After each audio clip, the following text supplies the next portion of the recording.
Welcome back to Passport Studios.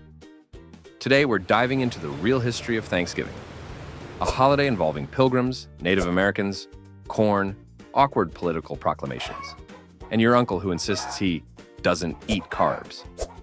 So, here it goes. Before the pilgrims even showed up, North America was home to millions of indigenous people with thriving cultures, farming systems, trade networks, basically everything, except colonizers.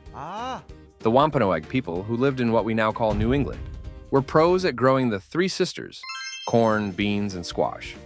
Meanwhile, Europe was like, what if we put buckles on everything? In 1620, the pilgrims set sail from England because religious drama. They land in Massachusetts, step off the Mayflower, and go, Wow, it's cold. half of them don't survive the first winter. They definitely did not pack enough sweaters. And then comes Tisquantum, better known as Squanto, a Wampanoag man who had been kidnapped by Europeans earlier, taken to Spain and England, learned English, escaped, and made it back home. Basically, the guy lived an entire Netflix series before meeting a single pilgrim. Squanto teaches the pilgrims vital skills: how to plant corn with fish fertilizer, how to hunt local animals, and how not to die of terrible decisions. The autumn harvest of 1621 goes well thanks to Squanto and the Wampanoag. Governor William Bradford goes, Let's party! so the pilgrims hold a 3-day feast with the Wampanoag. And no, they didn't have pumpkin pie, cranberry sauce, or mashed potatoes. That stuff came later. The actual menu? Venison, corn, seafood, and whatever else didn't run away. Now here's the thing. The first Thanksgiving wasn't the everyone held hands and became besties forever moment we imagine. Relations between the pilgrims and Wampanoag would later get messy. Very messy. The early feast was peaceful, but the long-term history was full of betrayal, conflict, and colonization. So, yes, enjoy your turkey. But remember, real history is complicated.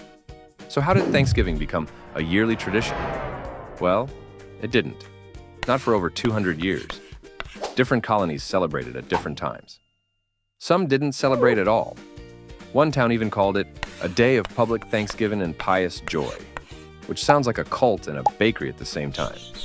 The real push came from one woman, Sarah Josepha Hale, the author of Mary Had a Little Lamb. She campaigned for a national Thanksgiving for decades, writing letters to politicians like it was her full-time job. Finally, in 1863, Abraham Lincoln said, "Fine, let's do it." Approved. Today, Thanksgiving is all about food, family, parades, football, and pretending you're not judging your cousin's life choices. The Macy's Parade started in 1924, originally with zoo animals, not giant balloons.